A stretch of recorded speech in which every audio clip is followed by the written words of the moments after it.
Welcome guys, आप सबका स्वागत है मेरे मूवी एक्सप्लेनेशन में। आज हम जो मूवी एक्सप्लेन करने वाले हैं उस मूवी का नाम है द जंगल बुक। तो थोड़ा भी वक्त न गवाते हुए एक्सप्लेनेशन स्टार्ट करते हैं। फिल्म की शुरुआत में हमें एक छोटा बच्चा दिखाई देता है। उसका नाम मोगली था। वो जंगल में भाग रहा था और उसका पीछा एक ब्लैक पैंथर कर रहा था। उसका नाम बगीरा था। कुछ साल पहले जंगल में बगीरा को मोगली मिला था और बगीरा मोगली को वुल्फ के झुंड के पास लेकर चला आता है। तब मोगली काफी छोटा था। तब एक फीमेल वुल्फ मोगली को गोद लेती है। उसका नाम रक्षा था और इस वुल्फ के झुंड का मुखिया होता है अकेला। बगीरा इस वुल्फ के झुंड के साथ ही रहा करता था और वो मोगली को वुल्फ के तौर तरीके सिखा रहा था। वुल्फ की फैमिली भी मोगली को एक्सेप्ट कर लेती है और रक्षा अपने बाकी बच्चों के साथ मोगली को बड़ा कर रही थी। ऐसे ही इनकी जिंदगी चल रही थी। आगे गर्मियों का मौसम आता है और जंगल की नदी काफी सूख जाती है। इसलिए जंगल के सारे जानवर फैसला करते हैं कि बचा हुआ पानी पीने के लिए सारे जानवर आ सकते हैं। कोई भी जानवर एक दूसरे को नहीं खाएगा, इसलिए सारे जानवर पानी पीने के लिए नदी के नजदीक इकट्ठा होते हैं। सारे जानवर मोगली को देख रहे थे क्योंकि मोगली सबसे अलग दिखाई दे रहा था। तभी मोगली इंसानों की तरह पानी पी रहा था। तब अकेला कहता है कि तुम्हें इंसानों के तौर तरीके छोड़ने पड़ेंगे, तुम्हें वुल्फ की तरह ही जीना होगा। तभी वहाँ पे काफी सन्नाटा होता है और एक टाइगर आता है। उसका नाम शेर खान था। उसे इंसानों की खुशबू आती है और वो मोगली को देख लेता है और मोगली की तरफ बढ़ने लगता है। तभी वुल्फ का मुखिया अकेला शेर खान को रोकता है और कहता है कि ये इंसान हमारे झुंड का हिस्सा है, इससे दूर रहो। तब शेर खान कहता है कि बारिश होने वाली है, बाद में नदी में पानी वापस आएगा, फिर सारे जानवर एक दूसरे का शिकार करेंगे, तब मैं इंसान को खाने के लिए जाऊंगा। तुम बचा सकते हो तो बचा लो। और शेर खान वहाँ से चला जाता है। फिर ऐसे ही कई दिन बीत जाते हैं। अब बारिश का मौसम आता है और खूब सारी बारिश होती है। बारिश होने के कारण सारी नदी में पानी भर जाता है और जो नियम बनाया था वो अब खत्म हो जाता है। और अब मोगली को शेर खान से धोखा था, इसलिए सारे भेड़िया ये फैसला लेते हैं कि मोगली को वापस इंसानों के बीच छोड़ देना चाहिए। पर इस बात से रक्षा सहमत नहीं होती। वो कहती है कि मैं मोगली को खुद से अलग नहीं करूँगी। पर बगीरा कहता है कि ये मोगली के लिए बेहतर है और वो आगे कहता है कि मैं इंसानों के कबीले के बारे में जानता हूँ, मैं मोगली को खुद वहाँ छोड़ कर आऊँगा। और ये दोनों जंगल से होते हुए निकल पड़ते हैं। आगे इन्हें घास का मैदान दिखाई देता है। ये दोनों मैदान से जा रहे थे। उस मैदान में काफी सारे भैंस होते हैं। तभी बगीरा को कुछ अजीब सा महसूस होता है, इसलिए वो मोगली को रोशनी की ओर भागने के लिए कहता है।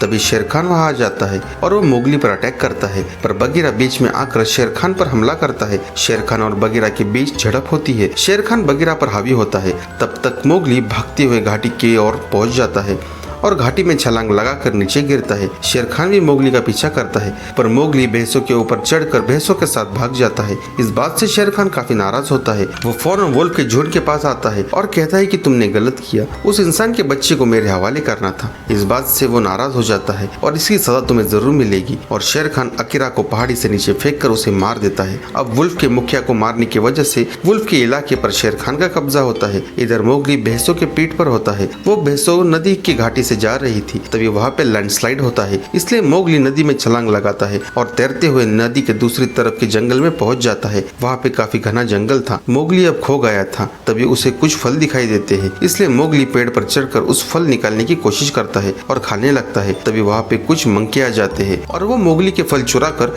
वहाँ से भाग जाते हैं। घर से दूर होने की वजह से मोगली काफी परेशान था। तभी वहाँ पे एक पाइथन अजगर आती है और वो मोगली को हिप्नोटाइज करती है। इस वजह से मोगली अपनी पास्ट लाइफ की यादें देखने लगता है। उन यादों में उसे उसके डैड दिखाई देते हैं और छोटा सा मोगली। और मोगली ये भी देखता है कि मोगली के पिता ने कैसे शेर खान पर मशाल से हमला किया था और उसका निशान शेर खान की आंखों पर आज भी मौजूद है। पर शेर खान मोगली के डैड को मार देता है, लेकिन इस हादसे में मोगली बच जाता है और उसे बगीरा मिलता है। बगीरा उसे वहाँ से उठाकर वुल्फ के झुंड के पास छोड़ देता है। ये सब फ्लैशबैक में देखते हुए मोगली बेहोश हो जाता है। पाइथन अब मोगली को खाने ही वाला था। तभी वहाँ पे एक भालू आता है। उस भालू का नाम बलू था। वो मोगली को बचाकर अपने साथ लेकर चला जाता है। थोड़ी देर बाद मोगली को होश आता है। वो बलू को देखकर घबरा जाता है, लेकिन बलू मोगली से कहता है कि मैंने तुम्हारी जान बचाई है, इसलिए तुम्हें मेरी मदद करनी पड़ेगी। आगे बलू कहता है कि सर्दियाँ आने वाली है और मुझे शहद की जरूरत है, तुम्हें मेरे लिए शहद निकालना होगा। मोगली अपना दिमाग लगाकर शहद निकाल कर बलू को देता है और कहता है कि मुझे जल्द से जल्द इंसानों की बस्ती के पास जाना होगा। लेकिन बलू कहता है कि तुम यहाँ रुक जाओ, हम काफी सारा शहद इकट्ठा करेंगे और सर्दियों में काफी मजा करेंगे। पर मोगली कहता है कि बगीरा ने मुझे यहाँ रुकने से मना किया है। तब बल्लू कहता है कि बगीरा मेरा दोस्त है और तुम यहाँ सुरक्षित हो और मैं तुम्हें इंसानों की बस्ती दिखा कर लाता हूँ। बल्लू आखिर मोगली को जंगल में रहने के लिए कन्विंस कर ही लेता है और मोगली जंगल में रुक जाता है। मोगली और बल्लू नदी में खेल रहे थे, तभी वहाँ पर बगीरा आता है और वो मोगली को जंगल में देखकर हैरान हो जाता है। जैसे ही मोगली बगीरा को देखता है वो फौरन भागते हुए बगीरा के गले लगता है। तब बगीरा मोगली से कहता है कि मैंने तुम्हें इंसानों के बस्ती में जाने के लिए कहा था, तो तुम यहाँ क्या कर रहे हो। तब मोगली बल्लू के बारे में बताता है और कहता है कि ये तुम्हारा दोस्त है ना। तब बल्लू का झूठ पकड़ा जाता है। उस रात बगीरा मोगली के साथ ही रुक जाता है। रात में मोगली की आँख खुलती है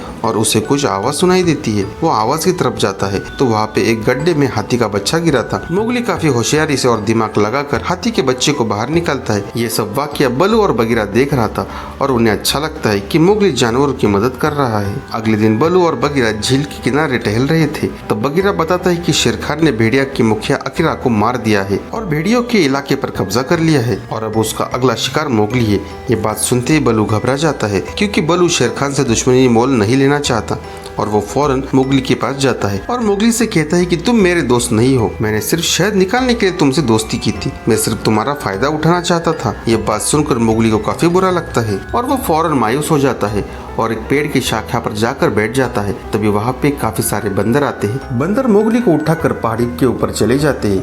वहाँ पर एक किला होता है और उस किले के अंदर बंदरों का किंग होता है। बल्लू और बगीरा भी वहाँ पहुँच जाते हैं। वहाँ जाने पर बल्लू किंग से बात कर रहा था ताकि किंग का ध्यान भटके रहे और बगीरा मोगली को भागने का इशारा करे और मोगली वहाँ से दबे पाव भागने लगता है। पर एक बंदर मोगली को भागते हुए देख लेता है और जोर जोर से चिल्लाने लगता है, इसलिए मोगली भागने लगता है। बल्लू और बगीरा बंदरों को मार रहे थे पर किंग मोगली का पीछा करता है। मोगली भागते भागते किले के खंडर में चला जाता है पर किंग शरीर से काफी बड़ा था, इसलिए अंदर जाते ही खंडर गिरने लगता है। मोगली होशियारी से खंडर के बाहर एक पेड़ पर छलांग लगाकर बच जाता है पर किंग खंडर के मलबे के अंदर दब जाता है। मोगली भागते हुए इंसानों की बस्ती के पास जाता है। वहाँ पे वो देखता है कि इंसानों ने जंगली जानवर से बचने के लिए आग लगाई है। मोगली वहाँ से एक मशाल उठाता है और भागते हुए जंगल की ओर जाने लगता है, लेकिन मशाल की छोटी छोटी चिंगारी घास के ऊपर गिर जाती है और घास में आग लग जाती है।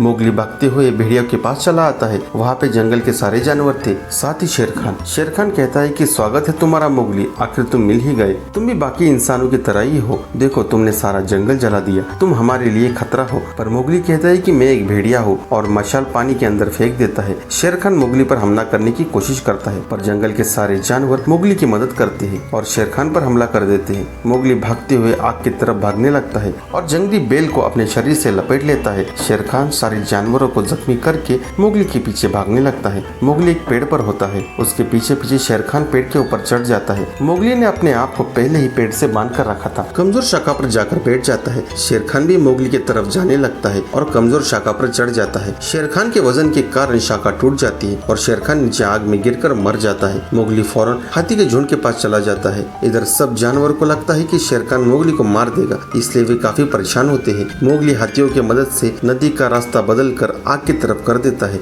इस वजह से आग बुझ जाती है और मोगली हाथी पर बैठकर सारे जानवरों से मिलने के लिए आता है। मोगली को जिंदा देखकर सारे जानवर काफी खुश होते हैं। मोगली बताता है कि हमने सबने मिलकर शेर खान को मार दिया और जंगल को बचा लिया।